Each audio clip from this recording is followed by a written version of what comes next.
Olá pessoal, tudo bem com vocês? Vamos para a nossa segunda aula hoje, né? Dando continuidade à nossa disciplina de farmacologia veterinária, tá?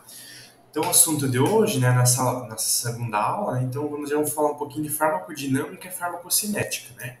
Entender um pouquinho aí como que os medicamentos agem, né, no organismo, né? Seja ele depois de ingerido, né, ou injetável, por exemplo, né, injetado, né, no corpo ou dos nossos animais, dos nossos pacientes, tá? Então vamos entender um pouquinho, né, separando por partes aí como é que vai funcionar, né? Como é que é a dinâmica, né? Como é que é a cinética, né, desses medicamentos, tá? Pessoal, lembrando que no final da aula, né, eu vou passar um trabalho para vocês, tá, de exercício de fixação de conteúdo, tá, que valerá, né, naqueles 4 pontos, né, fora a prova, né? Então a prova, né, como anteriormente eu falei para vocês, vai valer 6, tá? E aí esses trabalhinhos que vai ter nessa aula e na aula que vem, aí vai valer 4, né? Então fiquem atentos aí que no final da aula eu vou passar, né, bem certinho para vocês o que vocês têm que fazer, tá bom? Então, começando pessoal, com os conceitos, né? Então, vamos entender um pouquinho o que é farmacocinética, né? O que é farmacodinâmica, né? Então, como o nome já diz, né? Fármaco é o estudo dos fármacos, né? E cinética, né? É o movimento em si, né?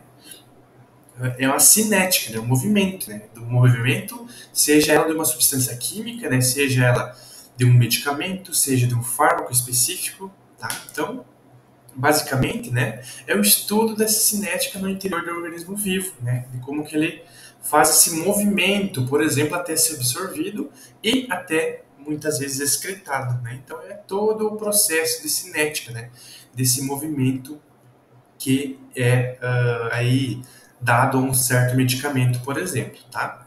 Já a farmacodinâmica, né, ela envolve a ação do medicamento no organismo vivo, né? Então, basicamente, a farmacodinâmica é um princípio ativo, né, do medicamento, por exemplo, né? Então, vai envolver a ação, né, por exemplo, qual órgão, né, que aquele medicamento vai agir, né? Qual órgão que vai, por exemplo, ser excretado aquele medicamento, tá? Então, basicamente é a ação, né? Depois que eu tenho movimento, né, que é a cinética, eu tenho uma ação. Aí eu quero, por exemplo, usar um fármaco específico para isso, tá? Então, aí basicamente são esses os conceitos, tá bom? Em relação à absorção, pessoal, dos medicamentos, né, então define-se ela como absorção uma série de processos, né, pelos quais uma substância externa a um ser vivo nele penetre, né, sem lesão traumática, chegando até o sangue, né? Então, tudo que absorve, né? Por exemplo, faço uma medicação daquele organismo, né, dependendo, né, por onde ele entrar, vai absorver, né? Preferencialmente que não seja traumático, né? Então, que não cause, né, ou se causar, menos efeitos adversos, né, para o nosso paciente e para o nosso animal, tá? Alguns medicamentos, né, algumas absorções sofrem influência do pH, né? Seja aí um pH meio ácido, talvez, né, mais base. Aí vai depender muito, né, dos medicamentos em si, tá? E aí, principalmente, eles vão para as membranas celulares, né? Então, toda aquela parte de glicoproteínas, né, o carboidratos, glicolipídios, né? Então, vai depender muito aí de cada compartimento, né, de cada medicamento que é exposto ao nosso paciente, tá? Uh, Chegando na parte dos tipos de barreiras, né, pessoal? Então vamos pensar o seguinte, né? O organismo, né, a gente ofereceu um medicamento para o nosso paciente, né? Então o organismo está fazendo a primeira parte, que é absorver esse medicamento, né? Então, a depender de onde foi essa via, né? Aí a gente vai ter algumas barreiras aí do nosso organismo, né? Sendo elas de defesa ou não, tá? Ou para absorver melhor esse medicamento, né? Então, são algumas das barreiras, né, tissulares que a gente tem no corpo, né? Por exemplo, eu vou citar uma para vocês aí, que é a gastrointestinal. É uma barreira aí bem comum, né? De uma classe bem boa aí dos medicamentos, por exemplo, né? Então, basicamente, o que ela tem nessa mucosa são células epiteliais unidas umas nas outras, né? Então, por exemplo, em animais poligástricos, né, a gente tem os ruminantes, que basicamente quem vai fazer isso é o rumen, né? Então, toda essa base aí que é a mucosa gastrointestinal, né? Começando por ela, então, E existem várias outras, tá, pessoal? Então eu coloquei as principais aqui, né, para vocês terem uma noção aí bem boa, tá? Outra barreira, né, são as epiteliais de pele, né, córnea e bexiga. Então, basicamente, aí, a depender de onde a gente aplica o medicamento, vai ser absorvido, né, de uma determinada causa ou barreira, inclusive, tá? A pele também é bem comum, né, pessoal? A gente fazer, por exemplo, subcutâneo, né? Córnea e bexiga também são outras formas, né, de medicamentos, né? Por exemplo, um colírio, né? A gente pode aplicar, tá? Então, são todas barreiras aí que a gente tem no nosso organismo, né? Já a hematocefálica, né? Aí com o nosso sistema nervoso, né? Então, por exemplo, em um fármaco intravenoso, né? Como é que ele vai agir, né? No sistema nervoso, por exemplo, tá? Então, formada basicamente, né, por capilares associados às células endoteliais. Tá? Em relação já, né, a outra barreira que a gente tem são as hemotesticulares, né, principalmente em machos, né, que a gente tem a produção de testosterona, né, por exemplo. Né, então, juntamente com as células de Sertoli, né, então, que causam o suporte e a nutrição das células germinativas. Né, então, tem toda aquela questão, né? Então, se, por exemplo, um animal castrado, se vai desenvolver ou não, né? Então, toda aquela questão se a gente aplicar o medicamento, por exemplo, né? Principalmente medicamentos ligados à reprodução, né? Então aí já entra essas barreiras aí, né? Para ajudar o organismo também, tá? Outra barreira aí placentária, né? Então um indivíduo e uma mãe, né? Por exemplo, né? Tem um contato bem amplo, né? Entre mãe e feto, né? Então citei algumas das placentas, né? Tem epicorial, endotélio corial e hemocorial, tá? Então são as barreiras aí até chegar ao feto, tá? Muitas classes dos medicamentos, ou quase todas, né? Então ultrapassam a barreira placentária, né? Então a gente tem que tomar um pouquinho de cuidado, né? Em relação às fêmeas prenhes, né? A depender do fármaco, a gente pode deprimir o feto. Então, a gente tem que tomar um pouquinho de cuidado, né? E relacionar, né? Se aquele indivíduo, né? Se aquela mãe, será que vai precisar daquele medicamento, né? Então, ou a gente evita, né? Muitas vezes, tá? Então, muitas vezes para isso, para não deprimir tanto o feto. Então, né? Que só uma ressalva, né? Pacientes aí com gravidez, né, com histórico de prenhez, né, a gente tem que cuidar um pouquinho mais com a classe, né, dos medicamentos, se vai causar, né, alguma depressão ao feto ou não. Tá? Basicamente, pessoal, são essas barreiras que a gente tem, tá? A gente são as barreiras principais aí da classe dos medicamentos, né, que a gente vai administrar um fármaco, né? Agora, um pouquinho diferente, né, pessoal, em relação às vias de administração dos medicamentos, tá? Então, antes de eu passar todas as vias para vocês, tá? Ou as principais, tá? Então, a gente tem que levar alguns pontos em consideração, né? Por exemplo, a escolha da via da administração do medicamento, tá? Por exemplo, pessoal, alguns fármacos a gente não pode aplicar, por exemplo, na via intramuscular, né? A gente precisa aplicar exclusivamente pela via intravenosa, por exemplo, tá? A gente tem a classe dos fármacos quimioterápicos, principalmente, tá? Então, eles são fármacos obrigatórios, né, que precisam ser, né, pela via intravenosa, né? Ou vice-versa, né? Então, tem fármacos que não posso administrar pela via intravenosa, mas posso fazer por via oral, por exemplo. Né? Então, aí a depender do fármaco e tudo mais, tá? Outro ponto importante, tá, pessoal? A necessidade de efeito sistêmico ou localizado, né? Aí vai depender da clínica do paciente, né? Do histórico do paciente, tá? Eu busco no meu paciente, né, por exemplo, uma cura aí do efeito sistêmico ou mais local, né? Por exemplo, uma pneumonia, né? Pneumonia, por exemplo, que é um efeito sistêmico, né, do meu paciente, né? Aí, por exemplo, uma ferida ou algo mais localizado, né? E eu vou tratar basicamente o local, tá? Então, são vias aí que a gente vai, né, escolher cada fármaco que a gente vai utilizar também, tá? Um ponto interessante que a gente tem que abordar é a latência, tá, pessoal? Então, a latência, ela é definida pelo período hábil daquele medicamento que está funcionando no organismo, tá? Desde o momento que eu administro aquele fármaco até o período que ela vai caindo, né? Decaindo seu agente potencializante, por exemplo, tá? Então, a latência é dada pelo período que aquele fármaco está agindo, né, no nosso organismo ou no organismo do animal. Tá? Então, aí também outro ponto que a gente tem que analisar, né? O período de latência do fármaco em si, tá? E juntamente com as características físico-químicas, né? Que como eu falei anteriormente, né? Aí vai depender, né?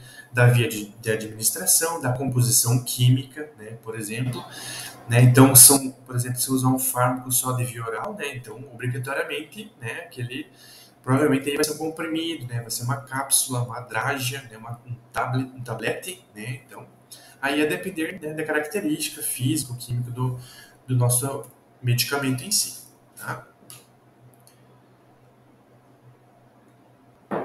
Aí, pessoal, começando pelas vias, então, né?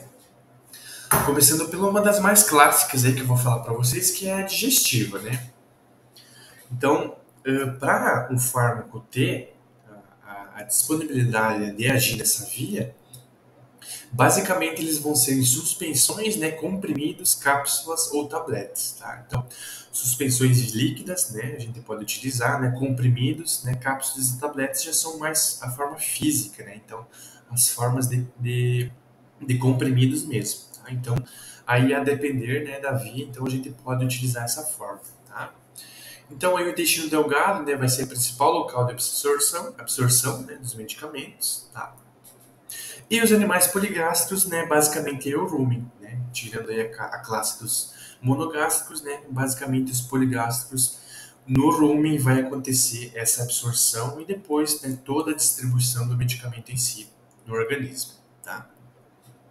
Outra via aí que a gente tem, né, a via retal, né, então ela não é tão utilizável, né, tão assim utilizável quanto as outras que eu vou falar para vocês, mas é uma possibilidade de uma outra via de medicamentos, tá? Porém, ela tem algumas desvantagens, né? Então, como absorção irregular e incompleta, né? E irritação da mucosa retal, né? Então, muitas vezes aí o fármaco não vai agir, né, da melhor maneira possível, né? Devido pela sua irregular absorção, né? Ela não tem uma absorção boa pela via retal, tá? Então a gente vai utilizar essa via basicamente em situações específicas, tá? Não é sempre que a gente vai utilizar essa via, tá? E ao ser absorvida, ela não penetra pela veia porta, né, pelo coração ali escapando, né? Portanto, né, ela escapa da biotransformação hepática, né? Então seguindo direto ao coração, onde é distribuído para os vários compartimentos do organismo, tá? Outra via que a gente tem, né, então, são as vias de administrações parenterais, né? Então, aí são vias que a gente tem mais acesso, que uma das mais utilizáveis, né, que a gente tem, né, na farmacologia, que é a via intravenosa, tá? Algumas vantagens ela tem, né? Então, como obtenção rápida de efeitos farmacológicos, né? Então, na medida que eu faço, né, por exemplo, uma aplicação do medicamento, um bolus, né? Bolus que a gente chama de aplicação mesmo pelo direto na veia, tá? A depender do fármaco, a gente já tem o efeito rápido desse medicamento, tá? A gente pode fazer em grandes volumes, né? Infusões lentas, diluições, tá? A depender aí do fármaco, né? Em animais de grande porte, né, as veias jugulares, marginal da orelha são bem utilizáveis, né? E animais de pequeno porte, as veias cefálicas e a femoral aí são as mais utilizáveis, tá? Então aí para vocês terem, como mostra na foto, né, as veias no equino ali embaixo a veia jugular, né? E aí no cão em cima a veia femoral são as mais utilizáveis, tá? Outra via que a gente tem é intramuscular, né? Em comparação à via venosa, ela é um pouquinho, né, absorção um pouquinho mais lenta, tá? Mas ela é bem eficaz também, a depender do medicamento, tá? Então é relativamente rápida, né, comparado, né, por exemplo, no subcutânea e depois intravenosa, que é mais rápida, né? Porém, né, tem algumas vantagens, né? Por exemplo, em relação aos volumes, né? Então, cuidar muito, pessoal, né, em relação ao volume do medicamento, né, que eu vou utilizar, né? Principalmente em pequenos animais, né? Se o volume for muito grande, né, a gente tenta ressaltar, né, que vai, talvez aí a gente faz um comprimido, algo do tipo, tá? Então a gente sempre busca menores volumes em pequenos animais, tá? Em relação a grandes animais, ainda a gente não tem tanto problema em relação ao volume do fármaco em si, tá? Algumas desvantagens então podem aparecer, tá? Então como dor, né, aparecimento de lesões musculares, tá? Não é sempre que acontece isso, tá? Mas pode acontecer, né, em relação ao fármaco, por exemplo. Então, a depender do fármaco que a gente utilizar, tá? Aplicações aí mais comuns na região pélvica, né, em animais, né, grandes animais, por exemplo, ou na tábua do pescoço também é bem utilizável em a via intramuscular. Tá? Outra via, né, então a gente tem a subcutânea, né, então a forma mais lenta e contínua, tá?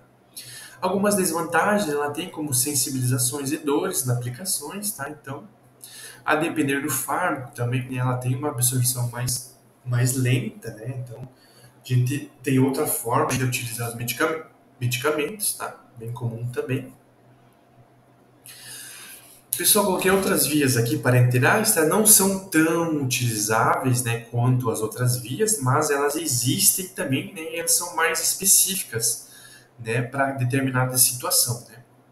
A gente tem intradermal, intraperitoneal, intracardíaca, né, intratecal, epidural, né, intra-auricular, né? Então, a depender do caso, a depender do medicamento que a gente utilizar, a depender da situação, a gente pode utilizar essas vias também, né? Então, por exemplo, aí a intratecal, a gente geralmente faz, né, em equinos, por exemplo, muita eutanásia por ali, né? Uma via alternativa de eutanásia em equinos, né?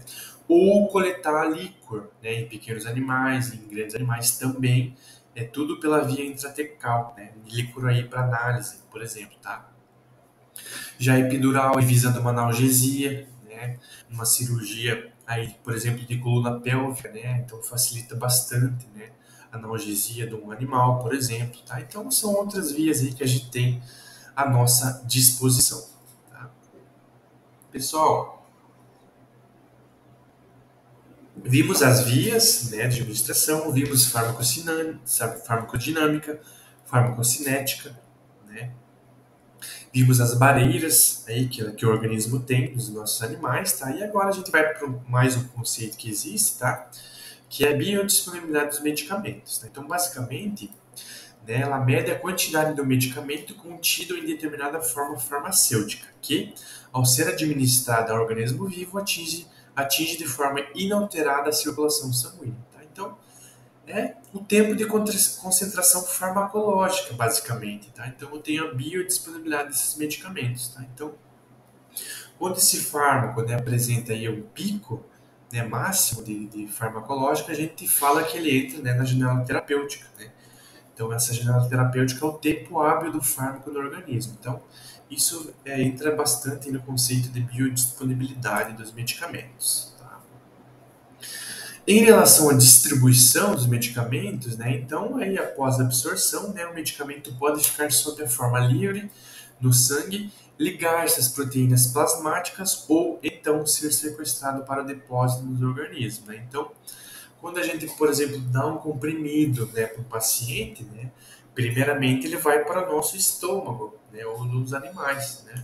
E aí depois ele vai ser absorvido, né, seja pela corrente sanguínea, seja pelo intestino delgado, né, por exemplo, pode ser até por coração, pulmão, a depender da concentração, né, a depender do princípio ativo do medicamento, tá? E aí ele vai ser absorvido e liberado para o organismo em si, tá? Então, basicamente, isso seria a distribuição do medicamento.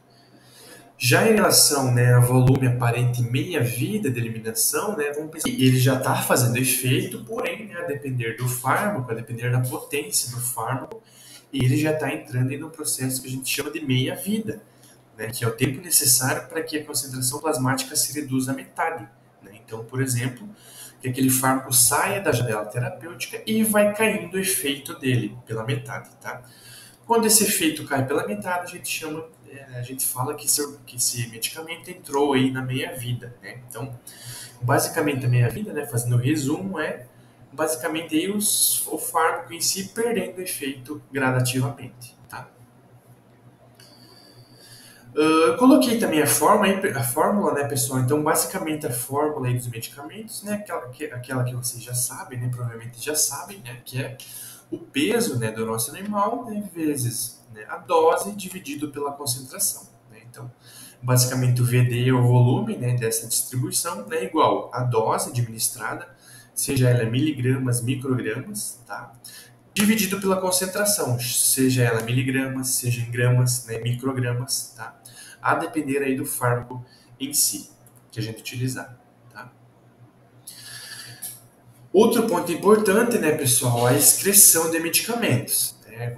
Vamos mais uma vez voltar lá, né? Ofertei um comprimido para o animal, né? O animal absorveu o medicamento, está sendo distribuído, né, no corpo desse animal, tá? Chegou na meia-vida, está perdendo efeito daquele comprimido e agora nosso organismo, o organismo do animal, vai fazer a função de excreta, né? A gente vai eliminando, né, aquela fazendo excreção, né, do medicamento em si, tá? Então, basicamente, né, ele é excretado após sua biotransformação, né? Após, como eu falei anteriormente, né? Desde quando absorve até a sua biotransformação, né? Os principais órgãos aí que a gente tem, né, como escritores, né, são os rins, o fígado e a bile, né? Então, basicamente aí, né, nossas espécies, tanto humano quanto os animais, a gente tem esses órgãos aí que fazem a parte excretora, né? Então, começando pela via clássica e excretora, é uma das principais, né, se não a principal, né, talvez, né, que é a excreção renal, né? Então, é o principal processo de eliminação dos medicamentos, né? Eu não vou falar todos, né, pessoal, mas a maioria dos medicamentos, né, que a gente tem, né, disponível na medicina veterinária é excretada pela via renal, né? Então, basicamente, quase todos os medicamentos são excretados pela via renal, né? Pessoal, coloquei uma fórmula aí para vocês terem só uma noção, tá? Você não precisa saber ou decorar essa fórmula, tá? Basicamente, como é que é feita essa excreção, né? Como é que é calculado, né? Então, a depuração renal, né? A depuração é um fármaco, né, indo embora, né? É um fármaco sendo excretado, tá? Ele é medido, então, pela concentração urinária vezes a velocidade do fluxo sanguíneo dividido pela concentração plasmática do fármaco, né? Então, na medida em que tem uma concentração alta e uma velocidade alta do fluxo, né, aí eu vou ter uma excreção também rápida, né? Ao contrário, por exemplo, se eu tenho uma velocidade de fluxo sanguíneo chegando nos rins, eu vou ter uma excreção meio que tardia, por exemplo, tá? E aí eu divido pela concentração plasmática do fármaco, né? Concentração aí do sangue, né? E em relação também ao fármaco que eu estou utilizando, tá? Então são basicamente aí umas formas que a gente pode ter uma noção aí, tá? Descrição renal, por exemplo, tá? Outras formas excretoras, tá, pessoal? Então, existem também formas hepáticas e a biliar, né? Há espécies aí que não têm a vesícula biliar, né? Então, aí fica com a excreção hepática, basicamente, tá? Começando pela excreção hepática e biliar, né? Então, são fatores que determinam esta forma de excreção renal, perdão. Descrição, né, inclui o tamanho e a polaridade das moléculas. Então, basicamente, aí, né, a disponibilidade, né, do fármaco em si, né, a concentração físico-química do fármaco em si, tá? Já em relação à secreção hepática, né, ela é seguida de reabsorção intestinal e é denominada de ciclo enterohepático, né? Então, aí vai para o intestino delgado, talvez volte para o fígado, né, e aí é excretado, né, normalmente aí pelos rins ou pela via hepática, né, por exemplo, tá? Temos também a excreção pelo leite, né? Então, que é basicamente feito aí pelo epitélio, né, da glândula mamária, né? Então, basicamente aí nas vacas leiteiras, né, animais de grande porte, né, a gente tem aquele período de latência, né, ou período de carência, né, de alguns certos medicamentos antibióticos, né, de carência, né, tem que fazer aquele período em relação ao leite aí. Não é uma forma, né, uma clássica de excreção, mas ela também é uma forma adicional aí, né, de excretar alguns medicamentos, tá? Pessoal, basicamente, então, a nossa aula de hoje, né, seria isso, né, em relação à farmacodinâmica, farmacocinética, tá? A gente viu em todas as formas, desde quando o organismo é absorvido no nosso paciente, tá? Desde a forma que ele é excretado, tá? Pessoal, então semana que vem a gente tem a nossa aula de anti-inflamatórios, né? A gente quase que encerra a disciplina, tá? Eu vou passar agora exercício de fixação para vocês, tá? Então eu vou disponibilizar aí no sistema, tá? Então é 4 perguntinhas aí relacionadas, né, ao nosso conteúdo, tá? De hoje, tá? E mais uma vez esses exercícios, tá, pessoal, vão ser né, relacionados à nota final, tá? Então, a nota final vai ser 6, né, que é a prova final, né, e mais 4 pontos, né, contando esse dessa aula e mais um da aula que vem, tá? Então vão ser 4 pontos adicionais aí para quem fizer todos os exercícios certinhos aí que eu vou mandar para vocês, tá? Então, mais uma vez, se atente aos prazos, tá? Eu vou disponibilizar o prazo de entrega para vocês, tá? Que será de uma semana, tá? Desse exercício aqui, tá? E aí a gente vai conversando também, né, através do nosso grupo do WhatsApp, né, eu vou disponibilizando as aulas para vocês, tá? Pessoal, mais uma vez, obrigado. Qualquer dúvida, né, eu fico à disposição, né, vocês podem me chamar lá no grupo, ou no privado também, tá? Então, eu fico à disposição aí para tirar as dúvidas de vocês, tá? Mais uma vez, obrigado, pessoal. Então, até semana que vem.